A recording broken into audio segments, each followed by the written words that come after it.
জানাচ্ছি। আসসালামু আলাইকুম ওয়া রাহমাতুল্লাহি ওয়া বারাকাতুহু।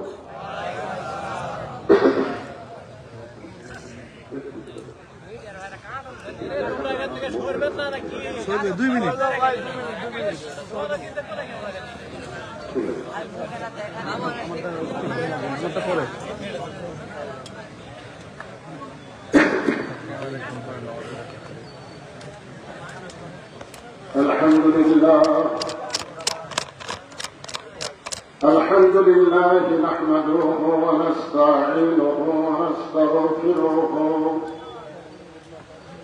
ونؤمن به ونتوكل عليه ونعوذ بالله من شرور أنفسنا ومن سيئات أعمالنا من يهده الله فلا مضل له ومن يضلله فلا هادي له। সকলে জবান খুলে বলেন আশহাদু আল্লা ইলাহা ইল্লাল্লাহু وحده لا شريك له وأشهد أن محمدا عبده ورسوله الذي أرسل رسوله بالحق بشيرا ونذيرا وداعيا إلى الله بإذنه وسراجا منيرا. فقد قال الله تعالى في كلامه المجيد والفرقان الحميد. জবান খুলে সকলে পড়েন আউযু বিল্লাহি মিনাশ শাইতানির রাজীম। বিসমিল্লাহির রহমানির রহিম। فاذكروني أذكركم واشكروني ولا تكفرون. يا أيها الذين آمنوا استعينوا بالصبر والصلاة إن الله مع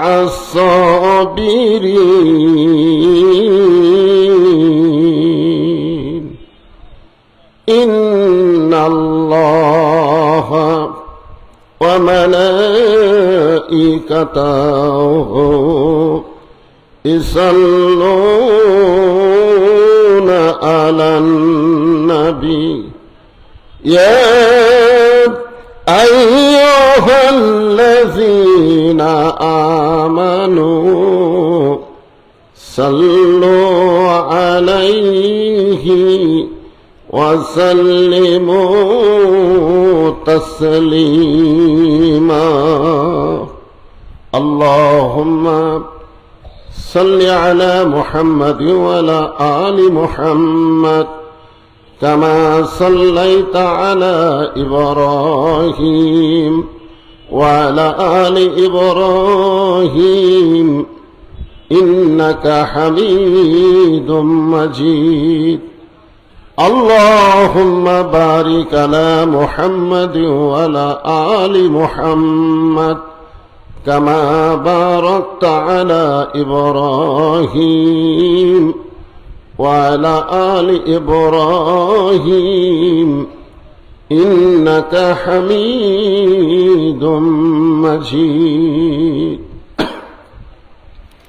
يا أيها الذين آمنوا اذكروا الله ذكرا كثيرا وسبحوه بكرة وأصيلا لا إله إلا الله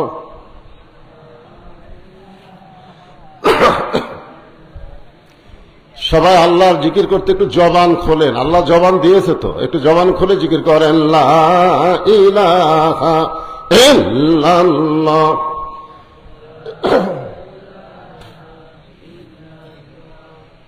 লা ইলাহা ইল্লাল্লাহ লা ইলাহা ইল্লাল্লাহ লা ইলাহা ইল্লাল্লাহ লা ইলাহা ইল্লাল্লাহ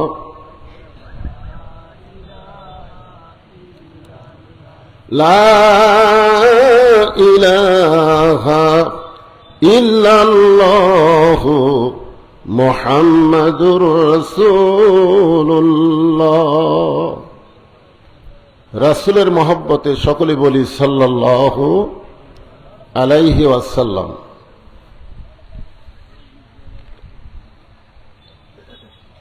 চক ভোলাই নুরুল কোরআন হাফিজি মাদ্রাসার উন্নয়ন কল্পে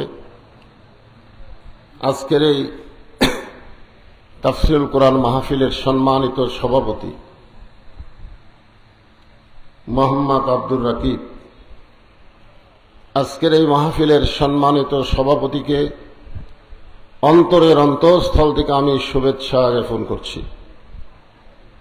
সম্মানিত প্রধান অতিথি এস এম রোহানী সুলতান মাহমুদ গামা, সম্মানিত এমপি সাহেব, সম্মানিত বিশেষ অতিথিবৃন্দ, সকলকেই অন্তরের অন্তঃস্থল থেকে আমি শুভেচ্ছা জ্ঞাপন করছি।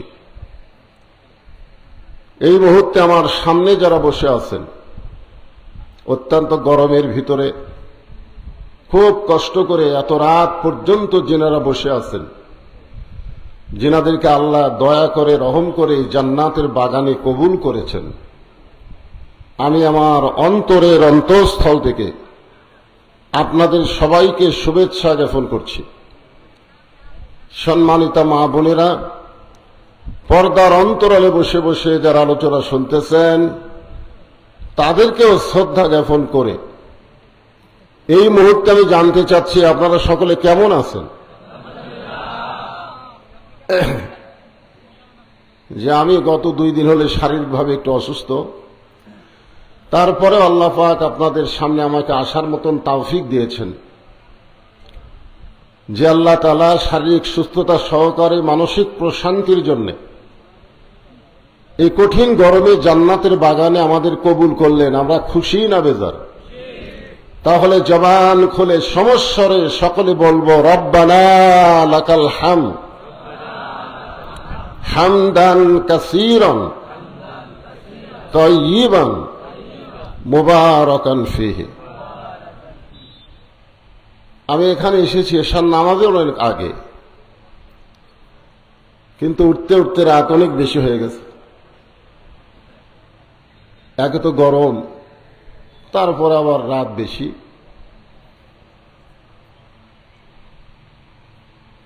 হযরত উমর ফারুক রাদিয়াল্লাহু তাআলা আনহু রাসূলকে জিজ্ঞাসা করেছিলেন, ইয়া রাসূলুল্লাহ, 3 ওয়াক্ত নামাজ তাড়াতাড়ি, আসর, মাগরিব আর ইশা, কিন্তু ইশা থেকে ফজর, ফজর থেকে যোহর, এই 2 ওয়াক্ত নামাজ লম্বা কেন? ওয়াক্ত মানে কি? সময়। ফজর থেকে জোহর আল্লাহ লম্বা সময় দিয়েছে। এই লম্বা সময়ের মধ্যে মানুষ ব্যবসা বাণিজ্য করবে, খেতে খামারে কাজকাম করবে, চাকরি বাকরি করবে। এইগুলো করতে গিয়ে দেহের যে ক্ষয় হবে, ঈশা থেকে ফজর আল্লাহ লম্বা সময় দেওয়ার কারণে ঘুম পেড়ে ওই ক্ষয়টা আল্লাহ পুরা করে দিবে। এত বড় নিয়ামতের কথা শুনে সুবহানাল্লাহ বললেন না? নাও মাকুম সুবাতা, ঘুম এটা হলো শান্তির একটা নিয়ামত। আপনারা অনেক রাত পর্যন্ত চেতন আছেন। আমি যে আয়াতে কারিমা তেলাওয়াত করলাম, এখান থেকে বারবার বলা হয়েছে কোরআন হাদিস থেকে গুরুত্বপূর্ণ তাফসীর করার জন্য। তো এখানে যে আয়াতটা আমি তেলাওয়াত করেছি, দুটো আয়াত, এই দুটো আয়াতের উপরে আমার আলোচনা, আপনারা একটু মনোযোগ দিয়ে শুনবেন। আল্লাহ বলতেছেন ফাযকুরুনি আযকুরুকুম ওয়াশকুরুলি ওয়ালা তাকফুরুন। আল্লাহ বলতেছেন যে আমার জিকির করে, আমি আল্লাহ তার জিকির করি। সুবহানাল্লাহ, সবাই বললেন না? এটা কত বড় কথা দেখছেন, যে আল্লাহর জিকির করে, আল্লাহ তার জিকির করেন, অথচ আপনারা জিকির করার সময় জবান বন্ধ করে রাখছিলেন। কোরআনের কোনো জায়গায় নাই যে নামাজ বেশি বেশি পড়ো, রোজা বেশি বেশি করো, হজ বেশি বেশি করো, যাকাত বেশি বেশি দাও, এগুলো কোরআনে নাই। সব কিছু নিয়ম অনুযায়ী করা লাগবে, ধরে কোন ঠিক কিনা?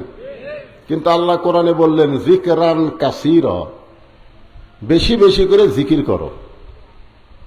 আপনারা মনে করলেন কলেমার জিকির করলেই কি না করলেই কি?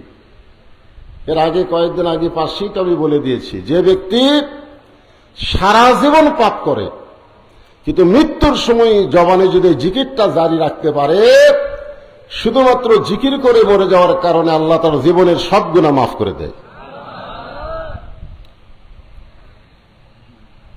এখানে আল্লাহ বলতেছেন যে আমার জিকির করে, আমিও তার জিকির করি। এই জিকির মানেটা কি? আগে মানে না জানলে আমরা তাফসীর বুঝতে পারবো না। এখানে জিকির মানে হলো স্মরণ করা, জোরে কোন কি করা? এর সাথে কিন্তু বলা হয়েছে অশকুরুলি ওয়ালা তাকফুরুন। খুব খেয়াল করে শুনবেন। আল্লাহর একজন মস্ত বড় নবী ছিলেন, নাম হলো নূহ নবী। জোরে কোন নাম কি? একটু হোহা করেন রে বাবা, অসুস্থ মানুষ তো আমি। আপনারা কি আমাকে চিনেন না? কোন মানদার কোন লোক কি আমাকে অচেনা আছে? আরে সরাসরি না দেখলে মোবাইলে তো আমাকে দেখেনি, দেখেন না? তো হোহা একটু করেন। এখানে আমি আসলে মুখ কি আমি দেখাচ্ছি না?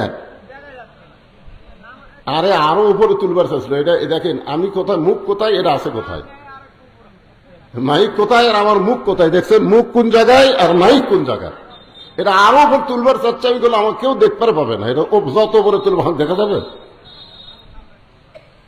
আরো ছাপটা দিলে তো মাইক থাকবে দাড়ির কাছে, কথা কেমনে শুনবেন? হ্যাঁ, একটু হা করেন। ওই নূহ নবী শুকনা জায়গায় একটা নৌকা তৈরি করতেছেন।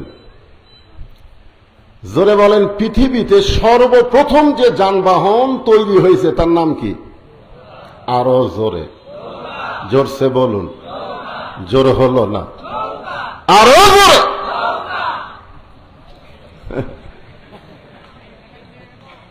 গামা সাহেব যদি কথা শুনতে পায়, গামা, তখন বলবে হুজুর তো আমাকে দলের লোক বলে, ও আগে উঠেই নৌকার মিছিল। ধরে কোন কথা ঠিক কিনা? স্বতন্ত্র? ও আচ্ছা আচ্ছা, ও স্বতন্ত্রই কাম করছে। আচ্ছা ঠিক আছে, কিন্তু তলে তলেও একই। একটা কথা হলো উপরে উপরে এক ভাব, তলে তলে আর এক ভাব। ধরে কোন কথা ঠিক কিনা? তো এখন এক বুড়ি মানুষ এসে বলতেছে, বাবা নূহ, এই শুকনা জায়গায় নৌকা বানানোর কারণ কি? নূহ বলতেছেন, বুড়িমা, বন্যা নামক একটা গজব আসবে, এ গজবে গোটা পৃথিবীর সবাই ধ্বংস হয়ে যাবে, শুধুমাত্র নৌকার ভিতরে যারা জায়গা পাবে তারা ধ্বংস হবে না। বর্তমানে বাংলাদেশে নৌকার ভিতরে যারা আছে তাদের কোনো টেনশন নাই। জোরে কোন কথা ঠিক কিনা? কিন্তু নৌকার বাইরে যারা আছে,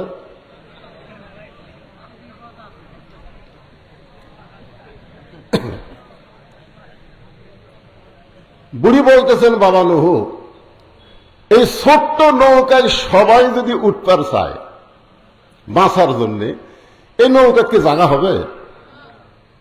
নূহ বললেন, বুড়িমা, এই নৌকার শর্ত হলো ইমানদার বান্দা বান্দি যারা নৌকার ভিতরে জায়গা পাবে তারা, বেঈমানদের জায়গা নৌকায় হবে।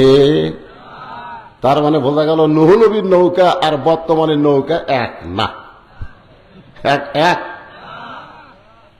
তো কোন নৌকার মিছিল করলেন? নূহ নবীর নৌকার মিছিল। জনগণ বুঝুক পাবলিক কি জিনিস, জোরে কোন কথা ঠিক কিনা?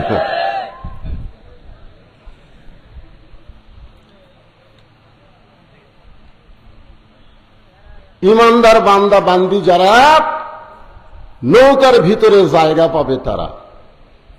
সঙ্গে সঙ্গে বুড়ি বললেন, বাবা নূহ, আমি নৌকায় জায়গা নিবার চাই। নূহ বললেন, বুড়িমা, তাহলে আপনি পড়েন লা ইলাহা ইল্লাল্লাহু নূহু নবিয়ুল্লাহ। আচ্ছা, নূহ নবীর কলমা পড়তে আমাদের কোনো অসুবিধা আছে? লা ইলাহা ইল্লাল্লাহ পর্যন্ত সব নবীরই কলমা। ওই বাবা আদম থেকে আমাদের নবী পর্যন্ত সমস্ত নবীরাই লা ইলাহা ইল্লাল্লাহ। আপনারা যদি খ্রিস্টানক বলেন, খ্রিস্টানের লা ইলাহা ইল্লাল্লাহ ঈসা রুহুল্লাহ পর্যন্ত বলবে। যদি ইহুদি বলেন, লা ইলাহা ইল্লাল্লাহ মুসা কালিমুল্লাহ পর্যন্ত বলবে। কিন্তু মুসলমানকে যদি বলেন, মুসলমান সব নবীকেই ভালোবাসে। জোরে কার কথা ঠিক কি না? ইহুদিরা মুসার পরে আর কোন নবী মানে না, খ্রিস্টানেরা ঈসা নবীর পরে কোন নবী মানে না, আর মুসলমানেরা মোহাম্মদ নবীর উম্মত হলেও সমস্ত নবীকে তারা সম্মান করে। জোরে কার ঠিক কি না? এই জন্য ইসলাম ধর্মে কোনো কৃপণতা। তাহলে সবাই একটু ঝাঁকি দিয়ে বলেন, লা ইলাহা ইল্লাল্লাহু নূহু নবিয়ুল্লাহ। নূহ নবী বললেন, বুড়িমা, আপনার আর কোনো চিন্তা নাই। শোনালো বলেন, ইন্নাল্লাযীনা ক্বালু রাব্বুনাল্লাহু সুম্মা ইসতাকামু তাতানাজ্জালু আলাইহিমুল মালাইকা আল্লা তাখাফু ওয়া লা তাহজানু ওয়া আবশিরু বিল জান্নাহ। আল্লাহ কিন্তু আমাদেরকে বলেছেন, আল্লাহ বলেছেন, নিশ্চয় যারা বলবে আল্লাহ আমার রব, এর প্রতি যারা অটল থাকবে, ইস্তেকাম থাকবে, তাতানাজ্জালু আলাইহিমুল মালাইকা, তাদের জন্য ফেরেশতার মাধ্যমে আল্লাহ খবর দিবেন, আল্লাহ তাখাফ, তোমাদের কোনো ভয় নাই, ওয়ালা তাহজান, তোমাদের কোনো চিন্তা নাই, ওয়া আবশিরু বিল জান্নাহ, বরং দুনিয়া থেকেই তোমরা জান্নাতের সুসংবাদ প্রাপ্ত হবে। বললেন, বুড়িমা, আপনার আর কোনো চিন্তা নাই। বন্যা গজব যখন শুরু হবে তখন আপনার হাতটা ধরে আমি নৌকায় উঠায় নিব। সঙ্গে সঙ্গে বুড়ি বললেন, আলহামদুলিল্লাহ। নৌকায় হাত ধরে তুলবার চাইছে কে? জোরে এখন কে তুলবার চাইছে? আর বুড়ি প্রশংসা করলো কার? তাহলে আপনারা কি বুঝলেন? কোন নেতার প্রশংসা করা যাবে? কোন চামচা হওয়া যাবে? এখানে বুড়ির বলা দরকার ছিল, বাবা নূহ, তুমি অত্যন্ত ভালো একজন মানুষ বাবা, ওই বিপদের দিনে তুমি আমাকে হাত ধরে নৌকায় উঠাবা, তুমি খুবই ভালো মানুষ। বুড়ি এখানে নূহ নবীর কোন প্রশংসা করেনি। ওয়াশকুরুনি, প্রশংসা করতে হবে কার?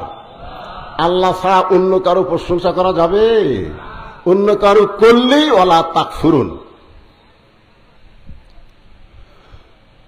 বন্যা গজব শুরু হয়ে গেল। গোটা পৃথিবীর পাহাড় পর্বত পর্যন্ত 40 দিন পানির তলে ডুবেছিল। এত পানি হিমালয় পর্বত পর্যন্ত ডুবে গেছে। অনেকে বলে গজব খালি এখনই হয়। গজব খালি এখন হয় না, আগেও হসা। কথা কন না কেন? পানির জন্য দোয়া কি আল্লাহ নবী করেনি? এই কথা কন করেনি? এইবারে পানির জন্য আমরা একটু নামাজ পড়া দোয়া করছি। অনেকে কয় হুজুরকে দোয়ার আল্লাহ শুনতেছে না। শুনতেছে না? গতকাল পানি হয়নি, একটা বাতাস উঠছিল। আপনাকে মনে কি হয়েছে? আল্লাহ রে, আমাকে মাহফিল আগামীকাল, আল্লাহ যেন পানি না দেয়। জোরে কোন কথা ঠিক কিনা? আমরা দোয়া করি পানি দাও, মাহফিল আর কয় না দেখ। যারা ধান কাটতেছে তারা কয় আল্লাহ আরো 15 দিন পর পানি দাও। আল্লাহ এখন কার দিকে যায় কোন? তো আল্লাহ পড়ে গেছে বেকায়দা। জোরে কোন কি কায়দা? এক লোক বলতেছে, হুজুর আপনারা যখন আদায় শুরু করছেন তখন আমার পাশের জমির লোক 2 মণ ধান দান করছে। আল্লাহ রাসূল বলেছেন আস-সাদকাতুল বালা, দান সদকা করলে বালা মুসিবত হয় না। তো ঝড় ঝড়টা আসলে ওর জমির ধান বাঁচলে আমারটা বাঁচলি, তো আমার দেওয়া লাগবে কেন? এটা কি দিল বারে ওয়াজ শুরু না করতে? আচ্ছা আচ্ছা ঠিক আছে, এটা ঠিক। আসসালামু আলাইকুম হুজুর, রুমালটা দিয়ে দেন। রুমাল মানে সব আদায় শেষ, খালি রুমালটা বাকি আছে। এই কয়েকদিন আগে যে ওয়াজ করলাম ওখানে আমি ওয়াজের আগে কিন্তু রুমাল দিয়েছিলাম, ঠিক কিনা বলেন? আগেও কেবল সাইজ করে শুরু করতেছি, ইতিমধ্যে বললো আচ্ছা রুমাল আলা কি রেডি আছে? কোথায় রুমাল পাটি কুটি? তাহলে রুমাল পাটি নেমে যাও। আর যারা আপনারা বসে আছেন পকেটের মধ্যে হাত ঢুকে দেয়া কিছু বের করে রুমালের মধ্যে দেন, ওই টাকাটা আপনার নামে আল্লাহ জান্নাতের ব্যাংকে অ্যাকাউন্ট করে দিবে। যাই যা পারবেন আল্লাহর রাস্তে দিয়ে দেন। ওই যে রুমাল পাটি আল্লাহর রাস্তে দিয়ে দেন। আমার মায়েদের মধ্যেও রেডি আছে তো? আচ্ছা ঠিক আছে, মহিলারাই তো আচ্ছা। আমার মায়েদের মধ্যে মহিলারা আদায় করবে। গতকাল যেখানে আমার মাহফিল, গত রাত্রে আপনারা ইউটিউবে হয়তো দেখতে পাবেন, মহিলাদের মধ্যে আদায় করবার গেছে, যায় শুনে মহিলাকে আদায় শেষ। তো কে আদায় করলো?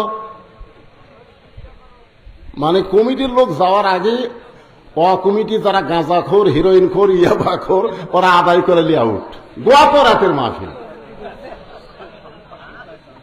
কঠিন ব্যাপার। আজকে চিন্তা করেন মহিলাদের মধ্যে আপনাদের বিশ্বস্ত লোক দেন, কারণ এরকম কিন্তু হেরেনখোর, গাঁজাখোর এখন দিন দিন বাড়তেছে। জোরেগান কথা ঠিক কিনা? হ্যাঁ,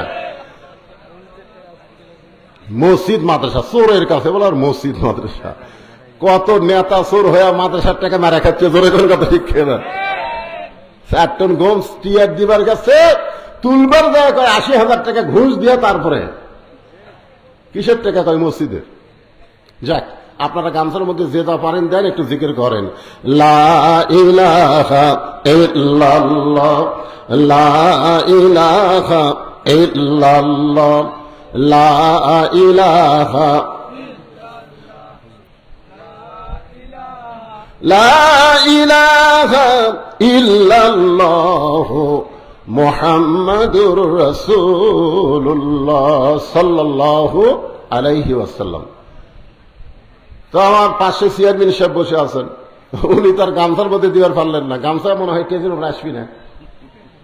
গামছা ট্রেজত আসে না? না, গামছা ট্রেজত আসবি। উনি আমার হাতে 1000 টাকা দান করছেন। এরকম যদি কেউ টেজের উপর দিবার চান তাহলে এই ফাঁকি দিয়ে দেন, আদায় একবার শেষ হয়ে যাক। কি কোন? আদায় একবার শেষ হয়ে যাক, এরপরে একটানা ওয়াজ হবে, কোনো প্রকার আদায় আর না। হ্যাঁ,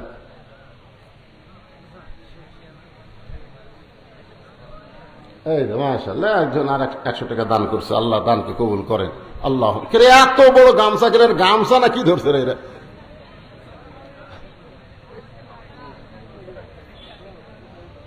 হ্যাঁ, সবাই একটু মহব্বতে জিকির করেন বাজান। সবাই অন্যদিকে মন না দিয়ে আল্লাহর দিকে খেয়াল করে জিকির করেন। লা ইলাহা ইল্লাল্লাহ, লা ইলাহা ইল্লাল্লাহ, লা ইলাহা ইল্লাল্লাহ, লা ইলাহা ইল্লাল্লাহ, লা ইলাহা, লা ইলাহা ইল্লাল্লাহ।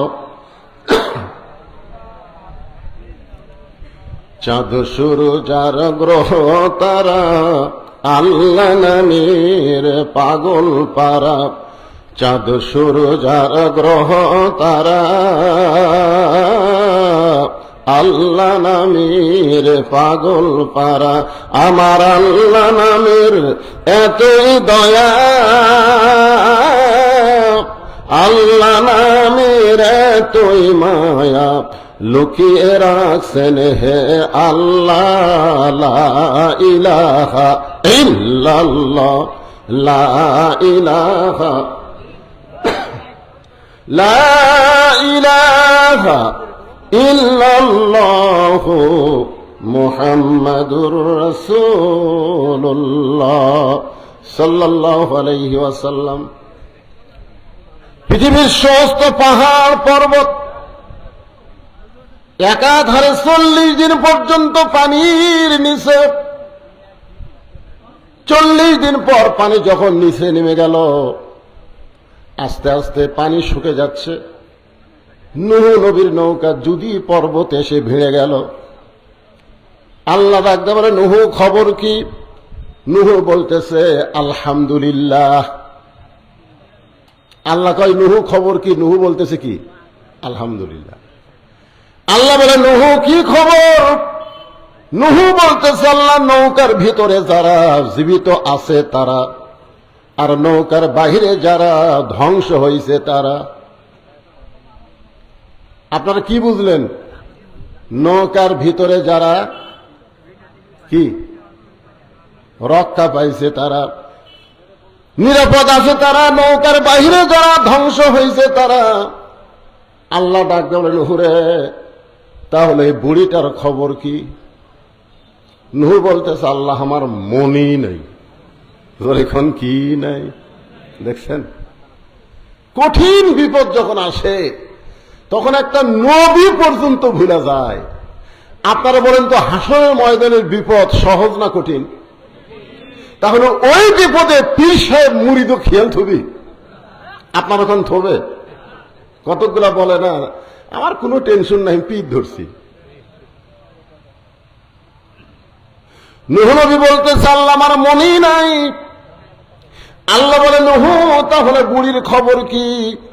নূহ বলতেছে সবাই যখন ধ্বংস হয়ে গেছে নৌকার বাহিরে, বুড়িটাও ধ্বংস হয়ে গেছে।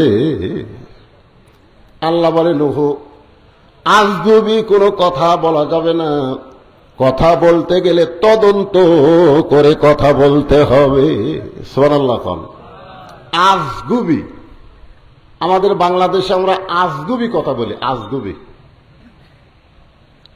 যে কোনো কথা আপনি বলবেন, কথা তদন্ত করে বলার দরকার আছে না নাই? দরকার আছে, কথা কেন আছে না নাই? আজকে আমাদের বাংলাদেশে অনেক বিষয় আমরা কোনো তদন্ত করি না, বিনা তদন্তে আমরা রিপোর্ট দেই। আজকে যারা কোরআনের মাহফিল এসেছেন, তদন্ত বিষয়টা একটু মনোযোগ দিয়ে খেয়াল করবেন। আল্লাহ বলে নূহ আজ যদি কোনো কথা বলা যাবে না, তদন্ত করো। নূহ নবী তদন্ত করতে এসে দেখে বুড়ি তো দূরের কথা, বুড়ির বাড়িটাও পর্যন্ত কিছুই হয় নাই। পাহাড়ের উপরে পানি চলে গেল। আর একটা ঝুবড়ি বাড়ি, সেই বাড়িটাই কিছু হলো না। নূহ ডাক দিলেন বুড়িমা, সঙ্গে সঙ্গে বুড়ি টোপলা নিয়ে হাজির। নূহ বলতেছে বুড়িমা টোপলা কেন? বুড়ি বলতেছে আগে থেকেই সাইদ হয়ে আছি, তুমি কখন ডাক দিবে আর গজব যখন আসবে তখন টোপলা সামাল করতে আমার দেরি হবে, সেদিন আগে থেকেই সাইজ। আল্লাহ বলতেছেন ইয়া আইয়ুহাল্লাযীনা আমানুত্তাকুল্লাহা হাক্কা তুকাতিহি ওয়া লা তামুতুন্না ইল্লা ওয়া আনতুম মুসলিমুন। আল্লাহ বলতেছেন মুসলমান না হয়ে মরো না। আমরা কখন মরবো কেউ জানি? এই জোরে এখন কেউ জানি? তাহলে আমরা যদি না জানি কখন মৃত্যু হবে, তাহলে মুসলমান আমাদের হওয়ার জন্য আমরা টোপলা বান্দার মতন কি ঈমান আমল ঠিক রাখছি? আপনারা কি মনে করতেছেন? বর্তমান যে পরিবেশ বাংলাদেশে চলতেছে, এই পরিবেশে এখন যদি আজরাইল আমাকে জান কবজ করবার আসে, আমরা কি করব? ও বাবা রে মারে, ও বাবা আজরাইল রে। একটা গজল এটা আছে, এবারের মতন ফিরে যাও রে আজরাইল, মিনতি করিয়া কই তোমারে। নূহ বললেন, বুড়িমা বন্যা গজব শেষ হয়ে গেছে, বন্যা গজব শেষ হয়ে গেছে। সুবহানাল্লাহ কবেন না? ও বুড়িমা, তোমার কথা আমার মনেই নাই, তোমার কথা আমার মনেই নাই, বন্যা গজব শেষ। আমি শুধু তোমার কাছে জানতে চাই, গোটা দুনিয়ার সব কিছু ধ্বংস হয়ে গেল, তোমার ঝুবড়ি বাড়ি আর তোমার কিছুই হলো না। বুড়ি মুস্কি মুস্কি হাসের বলে, নূহ রে, আমি যখন আল্লাহর প্রতি ঈমান গ্রহণ করেছি তখন ঈমান আমাকে বলে দিয়েছে দুনিয়ার সবাই তোমাকে ভুলে যাইতে পারে, কিন্তু আল্লাহ তোমাকে কোনোদিন ভুলবে না। আমাদের সবাই সবাইকে ভুলে যেতে পারবে, কিন্তু একজনই আমাদের ভুলবে না, তিনি কে? আরো জোরে বলেন, তিনি কে? তাহলে আমরা জিকির করব কার? ঠিক আছে ইমান, ঠিক আছে তো? কি মনে হচ্ছে কার জিকির হবে? চড়কের উপরে বসে আছে আমাদের জাতির পিতা বাবা হাজর, রশি ধরে টানতেছে, নিচে নমরুদের আগুনের চুলা দাউ দাউ করে জ্বলতেছে। ফেরেশতা জিবরাইল এসে সালাম দিয়ে বলে, ওগো আল্লাহর নবী ইব্রাহিম, আপনি যে হারে কাঁদতেছেন, আপনার কান্না দেখে আমার দরদ হয়ে গেল।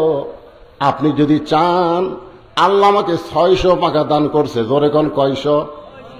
একটা পাখার বাতাস দিব, আগুনের চুলা সাগরে গিয়ে নিভে যাবে।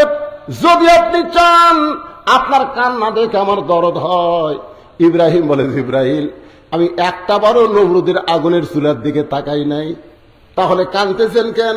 বলে, কান্দার কারণ হলো আমার জন্ম দেওয়া বাপ, আমার জন্ম দেওয়া বাপ রশি ধরে টানতেছে আমাকে আগুনে ফেলে দেওয়ার জন্য।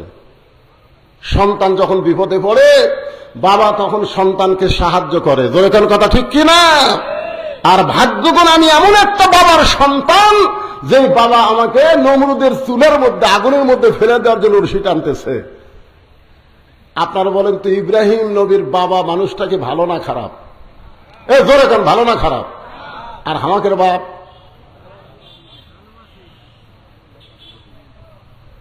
যেই বাবা নিজে নামাজ পড়ে, ছেলে নামাজ পড়ে না, এই বাবা ইব্রাহিম নবীর বাবার চাইতেও খারাপ বাপ।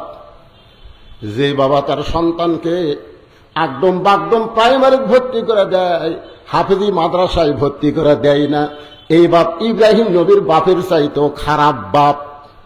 কথা কন না কেন? এইবার কথা বন্ধ হলো কেন?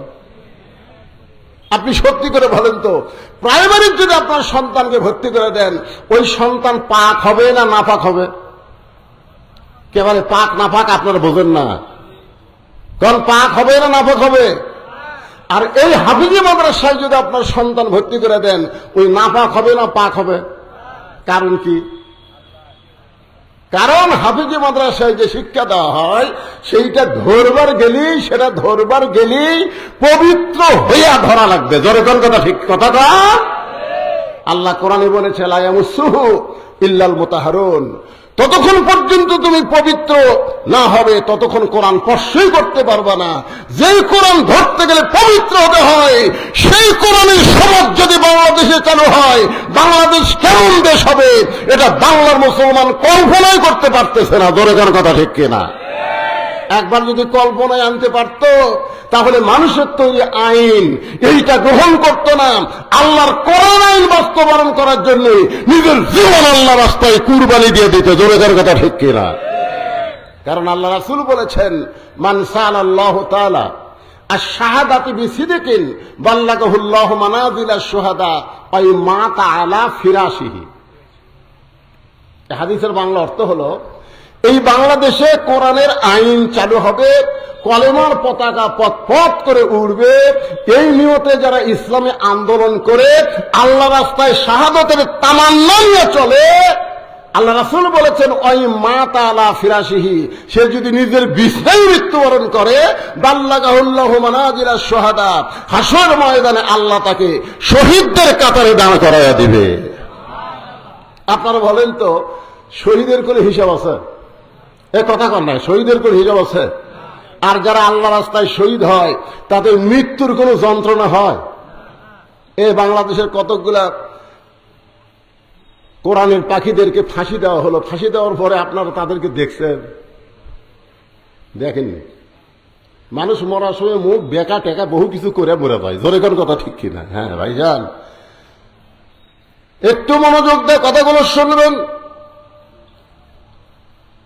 ফাযকুরুনি আযকুরুকুম ওয়াশকুরুলি ওয়ালা তাকফুরুন। এই আয়াতটাকে নিয়ে আপনাদের সামনে আলোচনা করতেছি। বাবা আমাকে রশি ধরে টানতেছে আগুনে ফেলে দেওয়ার জন্য। রে জিবরাইল, নমরুদের চুলার দিকে আমি একবারও তাকাই নাই, কারণ আমার ঈমান বলতেছে আগুনের মালিক নমরুদ না, আগুনের মালিককে। সবাই বলেন আগুনের মালিককে। নমরুদ আগুন জ্বালাবার পারবে, কিন্তু পুরানোর ক্ষমতা নমরুদের হাতে নাই। হাসবি আল্লাহ পড়েন, হাসবি আল্লাহ নিমাল ওয়াকিল অনিমাল মৌলা অনিমান নাসির। আল্লাহু আকবার কর না আপনারা, কি কথা রে বা? আমি শুনলাম এলাকাত নাকি কোরআনের দলের লোক বেশি, আর কোরআনের আয়াত তেলাওয়াত হয়, আল্লাহু আকবার কয় না। বাংলাদেশে বড় বড় দল যেগুলো আছে, যাকে আমরা বড় বড় দল বলি, এই বড় বড় দলের মধ্যে আল্লাহু আকবার নাই। জোরে কোন কথা ঠিক কথা কর না কেন? হ্যাঁ, ওরকে বহু মিছিল আমরা শুনছি, জীবনে কোনোদিন আল্লাহু আকবার শুনছেন? যদি কেউ ভুল করে আল্লাহু আকবার দেয়, ইচ্ছা করে তো দিবি না, ভুল করে যদি দেয় আর ঘাট ধরে বের করে দিবি। কিন্তু আমাদের দলের তো এই স্লোগান নাই। তা আপনারা কি সেই দলের মানুষ? কোরআনের আয়াত শুনলে ঈমান বাড়ে না কমে? একই কথা কয়দিন শুনবে? আল্লাহর কোরআনের আয়াতটাকে শোনেন, দেখে আপনাকে ঈমান কি বোঝে। ইন্নামাল মুমিনুনা আল্লাযীনা ইযা যুকিরাল্লাহু ওয়াজিলাত কুলুবুহুম ওয়া ইযা তুলিয়াত আলাইহিম আয়াতুহু জাদাতুহুম ঈমানা ওয়া আলা রাব্বিহিম ইয়াতাওয়াক্কালুন।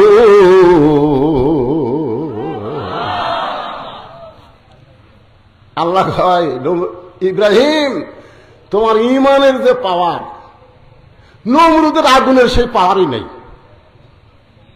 তোমার ঈমানের পাওয়ারের কাছে আগুনের পাওয়ার ঠান্ডা হয়ে গেল।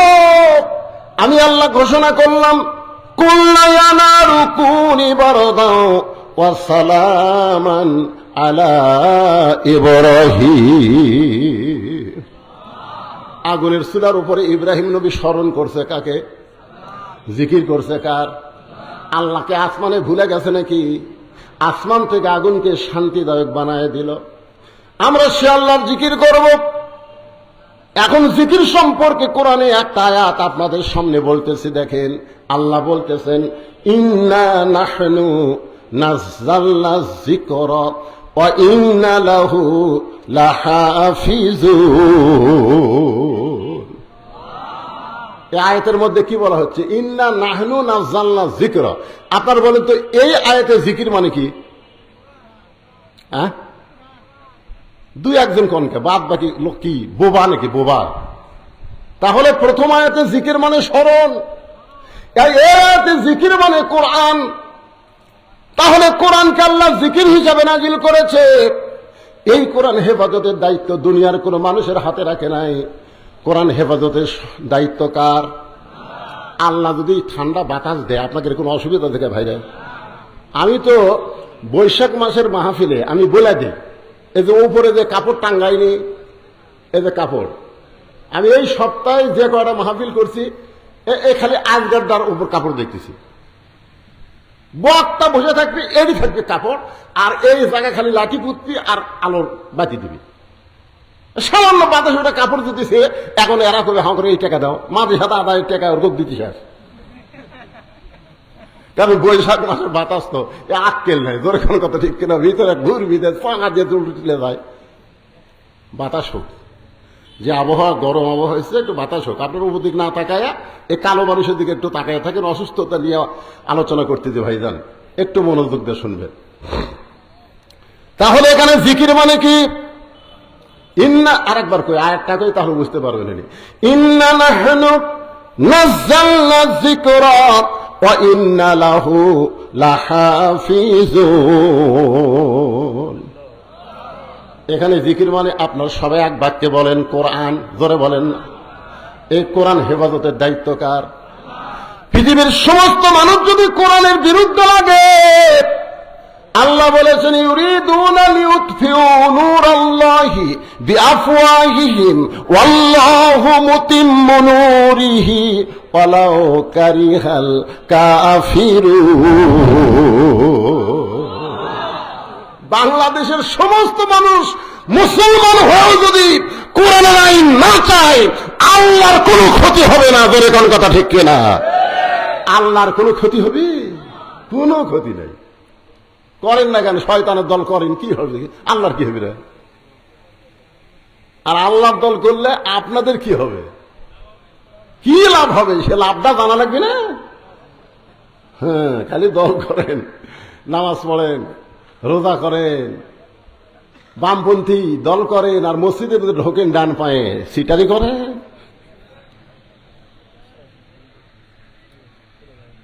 শোনেন, প্রথম একটা আয়াত নাজিল হলো, রাসূল তখন মদিনায় নামাজ পড়াচ্ছেন। আয়াতটা নামাজের মধ্যে আল্লাহ তাআলা রাসূলের উপর নাজিল করলেন, নামাজের ভিতরেই আল্লাহ ওহী নাজিল করলো। আয়াতটা হলো ইয়া আইয়ুহান নাবিয়্যু হারজিল মুমিনিনা আলাল কিতাল। আমার আগে শাফি ওয়াজ করলো না, শাফি খালি না, বাংলাদেশের অধিকাংশ বক্তারা এই ভুলটা করে। বলে মুনাফিক সর্দার হলো আব্দুল্লাহ ইবনে উবাই। আব্দুল্লাহ ইবনে উবাই হলো একজন সাহাবী। আব্দুল্লাহ ইবনে উবাই হলো একজন সাহাবী। উবাইয়ের বেটা আব্দুল্লাহ, উনি আব্দুল্লাহ ভালো মানুষ, কিন্তু উবাই ইবনে খলফ যিনি মুনাফিকের সর্দার, তার নাম হলো উবাই ইবনে খলফ। জোরে তার নাম কি? আর এক জায়গাতে আছে উবাই ইবনে সলুল। হ্যাঁ, উবাই ইবনে সলুল না উবাই ইবনে খলফ। আর আব্দুল্লাহ ইবনে উবাই একজন সাহাবী। আর আমরা একটা সাহাবী খালি মুনাফিক মুনাফিক বলে যাচ্ছি। আমার কথা কি বুঝতে পারছেন? হ্যাঁ। তো উবাই ইবনে খলফ সামনে কাতারে নামাজ পড়ে, টুপি ঠিক, দাড়ি ঠিক, জুব্বা ঠিক, পাগড়িও ঠিক। এখানে আবু বকর রাদিয়াল্লাহু পাশে নামাজ পড়ে। আয়াত যখন নামাজের মধ্যে নবীর উপর নাজিল হলো, তখন নবী নামাজের সালাম ফিরায় সাহাবীর দিকে মুখ করলেন। মুখ করে বললেন, সাহাবীরা, আল্লাহ পাক একটা আয়াত আজকে নামাজের মধ্যে আমার উপর নাজিল করেছে। সাহাবীরা আশ্চর্য হয়ে বললেন, হুজুর, আল্লাহ কি আয়াত নাজিল করলো আপনি আমাদের বলেন। আল্লাহ নবী বললেন, তাহলে সাইদ হয়ে তোমরা শোনো। এই আয়াতটা হলো সাইদ হওয়ার আয়াত। জোরে কোন কি হওয়া? সাইদ হওয়া। খালি জামাতবদ্ধ ভাবে নামাজ পড়লে হবে না, কাতার সোজা করে নামাজ পড়লে হবে না, জামাতবদ্ধ ভাবে কাফের বেঈমানদের বিরুদ্ধে অস্ত্র ধারণ করা লাগবে। কারণ মক্কার কাফেররা যে কোনো সময় মদিনা আক্রমণ করতে পারে, আর মদিনা আক্রমণ করলে ইন্নাল্লাহা মা'আস সাবিরিন, ধৈর্যশীলদের সঙ্গে আল্লাহ আছে। আজকে আমাদের গোটা বাংলাদেশ ভারত আক্রমণ করেছে, প্রতিবেশী ভারত আমাদের গোটা বাংলাদেশ আক্রমণ করেছে। আপনার বলতেছেন, হুজুর কি দিয়ে আক্রমণ করলো? ভারত তো আমাকে সাহায্যকারী, ভারত আমাদের প্রতিবেশী। আপনি জানেন না, ভারত অস্ত্রের চাইতে মারাত্মক অস্ত্র দিয়া আমাদের বাংলাদেশকে আক্রমণ করে আমাদের ঘরের বউ পর করে দিছে। কথা কন না কেন ভাই? আপনাকে গ্রামত কি ডিশের লাইন নাই? আপনি যাই আজকে ভোগ কবেন যে বলছিস এত ওয়াজ শুনিস, অমুক ভক্তের এত ওয়াজ শুনিস, পর্দার এত ওয়াজ শুনিস, আজ থেকে ভারতের দুটা চ্যানেল বাদ দিবি, স্টার জলসার জি বাংলা, এই দুই চ্যানেল দেখা হবে না। খালি এই কথা কবেন, দেখবেন তো বউ আপনার পক্ষে আছে না চ্যানেলের পক্ষে গেছে। আপনি খালি এটা খেয়াল করবেন। শোনেন, মেয়ে মানুষকে যদি দখল করে, মরদ মানুষ দখল হতে কোনো দেরি নাই। কারণ মেয়া দিয়েই বাংলাদেশ চলতেছে। তোর এখন কথা ঠিক কিনা ভাই? কিভাবে দেখছেন? ভারত আমাকে যুদ্ধ করা লাগবে কে রে? এমন ভাবে মাল দিয়ে দিচ্ছে আমাদের ছেলেমেয়েকে, যুবকদেরকে, যুবকগুলা সব নষ্ট হয়ে গেছে। একটু মনোযোগ দিয়ে কথাগুলো শুনবেন। যদি মক্কা মদিনা আক্রমণ করে, দোয়া দরুদ দিয়া মদিনা রক্ষা করা যাবে না। ওই কাফের বেঈমানদের বিরুদ্ধে অস্ত্র ধারণ করা লাগবে, যুদ্ধ করা লাগবে। সুবহানাল্লাহ। সমস্ত সাহাবীরা বলতেছে, হুজুর আমরা এক পায়ে রাজি। কেন আল্লাহ যখন বলেছে অন্যায়ের বিরুদ্ধে যুদ্ধ করতে আমরা এক পায়ে রাজি, কিন্তু উবাই ইবনে খালদ ও সামনে কাতারে টুপিওয়ালা দাড়িওয়ালা ও নবীর কাছে গিয়ে বলতেছে, হুজুর এইটা না গন্ডগোলের আয়াত? আপনারা বলেন তো, ইসলামী আন্দোলনের আয়াত এটা কি গন্ডগোলের আয়াত? কথা কন না কেন, এটা কি গন্ডগোলের আয়াত? নবী চমকে বললেন, স্বয়ং আল্লাহ তাআলা যে আয়াত নাজিল করলো, আমার এক নম্বর মুসল্লি বলতেছে গন্ডগোলের আয়াত। সঙ্গে সঙ্গে আল্লাহ তাআলা আবার আয়াত নাজিল করলেন, ওয়ামিনান নাসি মান ইয়াকুলু আমান্না বিল্লাহি ওয়া বিল ইয়াউমিল আখিরি ওয়া মা হুম বিমুমিনিন।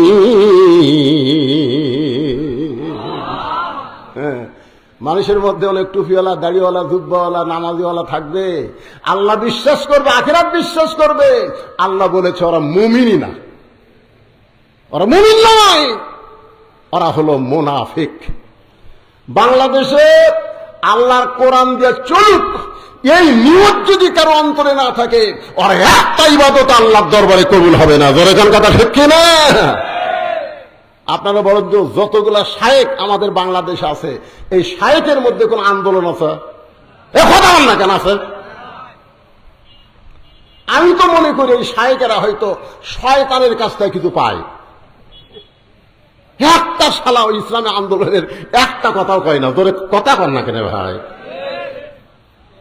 এই শায়েখ কিন্তু বেশি দিন আগে থেকে শুরু হয়নি, এটা শুরু হচ্ছে বছর 15 আগে থেকে।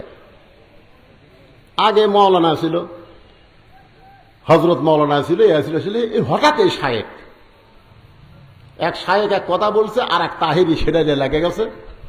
এখন ফেসবুক খুলে দেখেন, ওরে বাবা রে, নবী কখন থেকে কি হলো, এই যে আমাদের বাংলাদেশের যুবকেরা মাথা শেষ, নামাজ পড়ে কি হবি রে?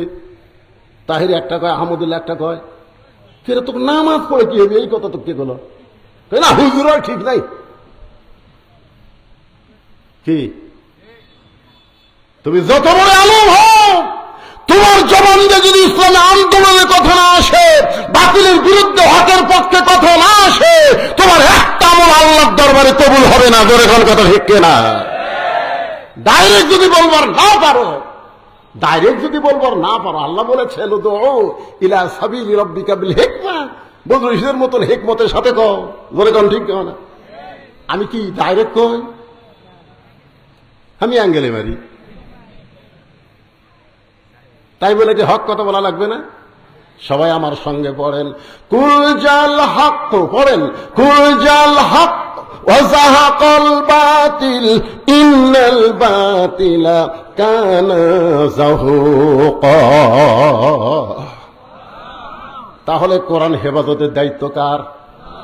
মক্কার কাফেররা চেষ্টা করলো, যার উপর আল্লাহ কোরআন নাজিল করতেছে তাকে যদি হত্যা করা হয়, তাহলে কোরআন এমনি দুনিয়া থেকে নিভে যাবে। আল্লাহ নবীকে হত্যা করার পরিকল্পনা করলো, অর্থাৎ কোরআনকে দুনিয়া থেকে বিদায় করার পরিকল্পনা করলো। গভীর রাত্রে মক্কার 37টা গোত্রের 37 জন নেতা আল্লাহ নবীর বাড়ির চারিধার ঘেরাও করলো এই জিকিরকে হত্যা করার জন্য। আসলে নবী হত্যা না, আল্লাহর কোরআনকে দুনিয়া থেকে নিপাত করার চেষ্টা করলো। আমার কথা কি বুঝবার পারতেছেন? আল্লাহ বললেন, হাবিব দীর্ঘ 13 বছর মক্কায় কলেমার দাওয়াত দিলেন, মুসলমানের সংখ্যা হলো মাত্র 320 জন। এইরকম দাওয়াত দেয় ইসলামের বিজয় সম্ভব না। ওরা যখন চাচ্ছে কোরআনকে নিপাত করতে, আপনাকে হত্যা করতে, আপনি গভীর রাত্রে মক্কা থেকে মদিনায় হিজরত করেন। ওই কাফেরদের চোখ ডাঙ্গায়া আল্লাহ নবী আবু বকরকে সঙ্গে করে মদিনায় চলে আসলেন। মাত্র 8 বছর পর আল্লাহ তাআলা যেই মক্কা থেকে নবীকে মদিনায় পাঠাইছিলেন, ওই মক্কা আবার বিজয় দিয়ে দিলে।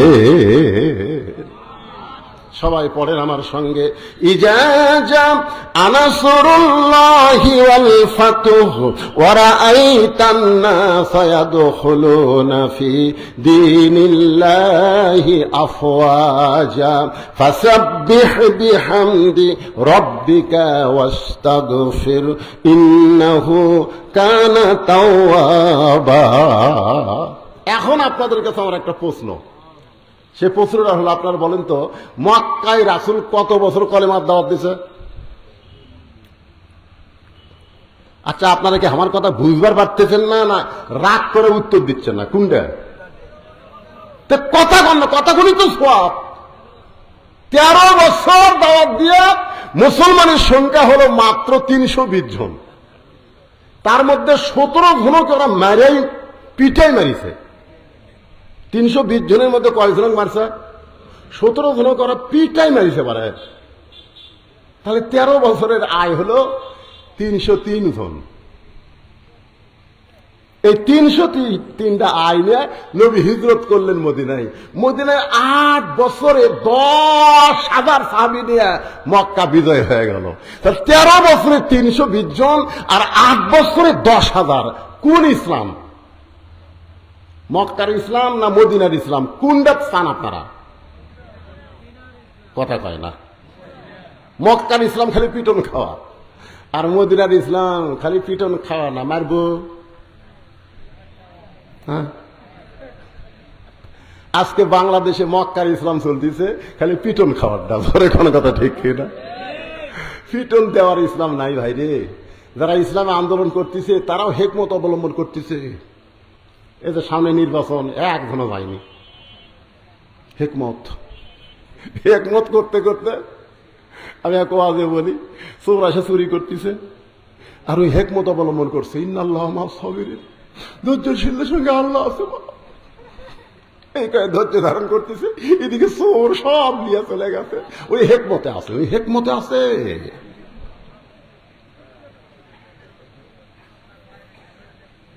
কি আমাদের বগুড়াতে একবার ওই ভোট কেন্দ্র দখল করবে আওয়ামী লীগ, বিএনপিও ডান্স, আওয়ামী লীগ ডান্স। ভাই যারা ভোট কেন্দ্র দখল করে যাচ্ছে ওকে 3টা পিটাই মারিছে।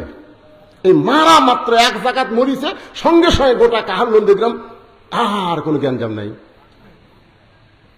কি বুঝতেছেন? সারা জীবন খালি 2 হাত করে দোয়া করবেন। আমার ওয়াজের মধ্যে আছে এই 2 হাত খালি দোয়া করার হাত না, লাঠি ধরার হাত। জনগণ কথা ঠিক কথা কন না কেন? খালি হিকমত অবলম্বন করতেছে। চোর সব চুরি করে লিয়ে গেছে, খালি লিয়ে যাক, এবারে লিয়ে যাক। সামনেবার আমি সজাগ হবো, সামনেবার সজাগ হবি। ওই সামনে আস্তে আস্তে আবার চোর আসবি। আপনি খালি হিকমতই ধরবেন। এই করতে করতে 16-17 বছর চলে গেল। জোরে করে কথা কন না কেন? একটু মনোযোগ দিয়ে শুনবেন। আল্লাহ নবী মক্কায় থাকতে কলেমার দাওয়াত দিয়েছেন, কারণ নবী ছিলেন ইমাম আর আবু জেহেল ছিলেন নেতা। নবী ছিলেন ইমাম আর আবু জেহেল হলো নেতা। এই কারণেই 13 বছরে মুসলমানের সংখ্যা হলো 320 জন। কারণ জালেম যদি নেতা হয় আর ভালো মানুষ যদি মসজিদের ইমাম হয়, ওই মসজিদ দিয়ে কোনোদিন সমাজের 1 পয়সা উপকার হবে না। জোরে কোন কথা ঠিক কিনা? জালেম হচ্ছে নেতা আর আলেম হচ্ছে ইমাম। আল্লাহ দেখলেন ইসলামের ধারা পাল্টাতে হবে, এই নবীকে হিজরত করে মদিনায় নিয়ে গেলেন। মদিনায় নিয়ে যাওয়ার পরে আল্লাহ তাআলা সর্বপ্রথম নবীকে দিয়ে একটা মসজিদ বানায় নিলেন, যে মসজিদের নাম হলো মসজিদে কোবা। ধরে কোন মসজিদের নাম কি? যারা হজ করছেন, এখানে যারা হাজী সাহেব আছেন তারা সবাই মসজিদে কোবা চেনেন, অথবা যারা ওমরা করছেন তারাও চিনেন। ওই মসজিদের মধ্যে 2 রাকাত নামাজকে যদি আদায় করে আল্লাহ খুশি হয়ে তাকে একটা ওমরা হজের সওয়াব দিয়ে দেয়। কাবা ঘরে 2 রাকাত নামাজ পড়লে আপনি 2 লক্ষ রাকাত নামাজের সওয়াব পাবেন। মদিনায় যদি 2 রাকাত পড়েন আপনি 1 লক্ষ রাকাত নামাজের সওয়াব পাবেন। বাইতুল মুকাদ্দাসে যদি 2 রাকাত পড়েন 1 লক্ষ রাকাত নামাজের সওয়াব পাবেন। আর মসজিদে কুবার মধ্যে 2 রাকাত পড়লে একটা ওমরা হজের সওয়াব পাওয়া যাবে। তাহলে চিন্তা করেন মসজিদে কুবার এত দাম কেন? এই বাংলার মুসলমান, মসজিদে কুবার দাম কেন জান লাগবে না? মসজিদ কি জন্যে? মসজিদ কি জন্যে? কয়েকদিন আগে যে আপনাদের সামনে ওয়াজ করলাম, ওখানে মসজিদের কিছুটা গুরুত্ব তুলে ধরছি। ব্যারাস যতই দল করো, মসজিদের মধ্যে কয় দল? জয় কর না কেন? এক দল। আওয়ামী লীগ, বিএনপি, জাতীয় পার্টি, জামাত সব কাতার সোজা করতেছে। মসজিদের প্রথম যে আজান হলো, সেই নামাজ হলো জোহরের নামাজ। আজান দিলেন হযরত বেলাল ইবনে রেবাব। নামাজ চলতেছে মসজিদে কোবার মধ্যে। সেখান থেকে মসজিদ নববী বদলি হয়ে গেল। মসজিদ নববীতে মেহরাব আছে, মসজিদে কোবার মধ্যে কোনো মেহরাব নাই। যারা ঢুকছেন তারা বুঝতে পারবেন। মেহরাব হলো অস্ত্র রাখার জায়গা। মসজিদে কোবাতে অস্ত্রের ঘোষণা আসে নাই, মসজিদ নববীতে অস্ত্রের ঘোষণা আইছে। প্রথম যুদ্ধ হলো বদরের যুদ্ধ। সেই যুদ্ধটা হলো পবিত্র রমজান মাসে। জোরে কোন কি মাসে? পবিত্র রমজান মাসে। 311 জন সাহাবী হয়ে গেছে। 311 জন। জোরে বলেন কয়জন? এমন সময় দুইটা ছোট বাচ্চা দৌড়ে নবীর কাছে এসে বলতেছে, ইয়া রাসূলুল্লাহ, আমরা দুই ভাই জিহাদের ময়দানে যাবার চাই। আল্লাহ রাসূল বললেন, জিহাদ কোন ইয়ার কি মারার জায়গা না, তোমরা ছোট মানুষ, তোমরা যুদ্ধের কি বুঝবা? বলে, হুজুর আমরা জিহাদে যাব, নিয়ত করেছি। কারণ জিহাদের ময়দানে কেউ যদি শহীদ হয়ে যায়, আপনি বলেছেন শহীদের মৃত্যু একটা খুদি পিঁপড়া কাটার চাইতেও আযাব কম। মানে এক কথা আযাবই নাই। একটা খুদি পিঁপড়া যদি আপনার কামড় দেয়, আপনি চটকে দেন না? হুজুর আমরা শহীদ হওয়ার চাই। আল্লাহ রাসূল বললেন, জিহাদের ময়দানে শহীদ হতে গেলে তার একটা মাপ হওয়া লাগবে। এ বেলাল, দেখে মাপের কাঠি নিয়ে আসো। একজনের নাম হলো মুআফেজ, আর একজনের নাম হলো মুয়াজ। মুয়াজ আর মুআফেজ দুই ভাইয়ের। মুয়াজকে মাপের মধ্যে নিয়ে আসা হলো। মাপে দেখা গেল 5 ফুট লম্বা হয়ে গেছে। আল্লাহ রাসূল বললেন, মুয়াজ তুমি লম্বাই হলো 5 ফুট, তোমাকে জিহাদের ময়দানে যাওয়ার হুকুম দেওয়া হলো। মুআফেজ বলতেছে, ইয়া রাসূলুল্লাহ, ও লম্বা হবার পারে, কিন্তু আমার চাইতে ওর শরীরে শক্তি কম। ওগো আল্লাহর নবী, আপনি যদি আমাদের দুই ভাইকে কুস্তি লাগা দেন, তাহলে দেখতে পারবেন লম্বা হলে কি হবে, ওর গাওয়াত কোনো শক্তি নাই। নবী তাবাসসুম মুস্কি হাসি দিয়ে বললেন, ঠিক আছে, তোমরা দুই ভাই কুস্তি করো। দুই ভাই যখন কুস্তি করতেছে, ছোট ভাই মুআজকে কানে কানে বলে, ভাই তুমি তো মাপে হয়েই গেছো ভাই, তোমার তার কোনো টেনশন নাই, কিন্তু এই কুস্তিতে তুমি একটু দুর্বল হয়ে আমার বুকের নিচে পড়ো, আমার বুকের নিচে পড়ে যাও, তাহলে আমি তোমার বুকের উপর থাকলে নবী আমাকেও যাওয়ার পারমিশন দিয়ে দিবে। মুআজ বলতেছে, নবী কিন্তু সাধারণ বিষয় না, হয়তো বুঝবার পারবে। বলে, ভাইজান বুঝবার পারবে না, তুমি একটু দুর্বল হয়ে নিচে থাকো, আমাকে একটু তোমার বুকের উপর উঠে দাও। মুআজ বলতেছে, আমি পারবো না। এবার মুআফেজ কানে কানে বলতেছে, ভাই রে, তুমি বলো তো, আল্লাহ রাসূলকে জীবনের চাইতে যদি বেশি ভালোবেসে থাকো, তাহলে বলো, ডান দিক থেকে যদি কাফেররা নবীকে লক্ষ্য করে তীর মারে, তুমি না হয় ডান দিকে থাকতে পারো, কিন্তু বাম দিক থেকে যদি তরবারি মারে, বাম দিকে কে দাঁড়াবে বলো? আমি থাকবো ডানে, তুমি থাকবা বামে, তুমি থাকবা সামনে, আমি থাকবো পিছনে। আমাদের জীবন যতক্ষণ থাকবে, আল্লাহ রাসূলের দেহ কাফেরদের অস্ত্র যেন স্পর্শ না করে। সঙ্গে সঙ্গে মুআজ দুর্বল হয়ে বুকের নিচে পড়ে যায়। এমন সময় আল্লাহ রাসূল বলতেছে, এইরকম ছোট বাচ্চারা শহীদ হওয়ার নিয়তে যখন আল্লাহর দল করে, এই ইসলামকে কেউ মাটির নিচে দাফন করতে পারবে না। একদিন গোটা পৃথিবীতে ইসলামের বিজয় হয়ে যাবে। লিল্লাহি তাকবীর। এমপি সাহেবের আগমন। আপনাকে এমপিকে আমি এর আগে দেখছি, তখন এমপি ছিল না, তো এমপি হওয়ার পরে এটা প্রথম।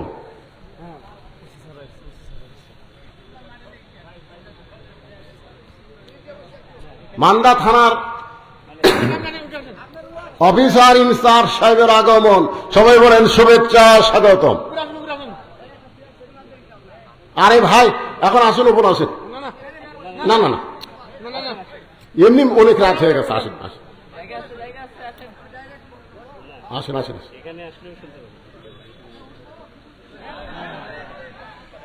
যে মানুষটা সাধারণ মানুষের মধ্যে বসতে চায়, এমপি হওয়ার পরও কখনো তার মনে এতটুকু অহংকার আসে নাই যে আমি এমপি। তার মন বলতেছে আমি জনগণের সেবক। জোরে কারো কথা ঠিক কিনা? এর আগে আমিও ভিডিওতে দেখেছি, এরকম একটা মাহফিলে আমার ভাই মঞ্চের সামনে বসে আছেন, এমপি সাহেব বসে আছেন। তো এখন আপনারা তো কাম তো অকাম করছেন, সভাপতি পর্যন্ত চেয়ার দেননি, এখন এক চেয়ার দিয়ে থাকেন স্টেজের ওপর। এটা কেমন হয়? না না শোনেন, আমি কই কেন ওই দিয়ে কয়েকটা প্লাস্টিকের চেয়ার তো দেখা যাবে, আনা যাবে না, যেহেতু আনা যাবে না। আচ্ছা আমরা বসি, অসুবিধা না। জি আলহামদুলিল্লাহ। বরঞ্চ আপনার থেকে একটু অনুমতি নিই। এখানে তো নির্বাচনের তফসিল ঘোষণা হয়েছে, জি যার জন্য আসলে আমার মুভমেন্ট করা খুব নিষেধ। মানে সিইসি থেকে আরম্ভ করে ব্যাকে ধরার জন্য বসে আছে, মানে যে কোনো সময় সকল। আবার আপাও বলছে, সেই কারণে আমি যদি একটু সালাম দিয়ে চলে যেতে পারতাম আপনার এই নির্বাচন চলার কারণ। তাছাড়া আমার সারা রাত বসে থাকতে আপত্তি নেই। ঠিক আছে, সেদিন তো আপনার এটি দিয়ে আসলাম, না, ঠিক আছে। ওটি বসে যাচ্ছিল, তারা সালাম কিভাবে দিতে ভাই? ঠিক আছে, আমি আপাতত কিছু সময়ের জন্য আলোচনা বন্ধ করলাম। আমার প্রধান অতিথি সাহেব, তার সঙ্গে থানা ইনচার্জ সাহেব এসেছেন, তারা একটু সংক্ষিপ্ত সালাম দেবেন, শুভেচ্ছা দেবেন, তারপর ইনশাল্লাহ।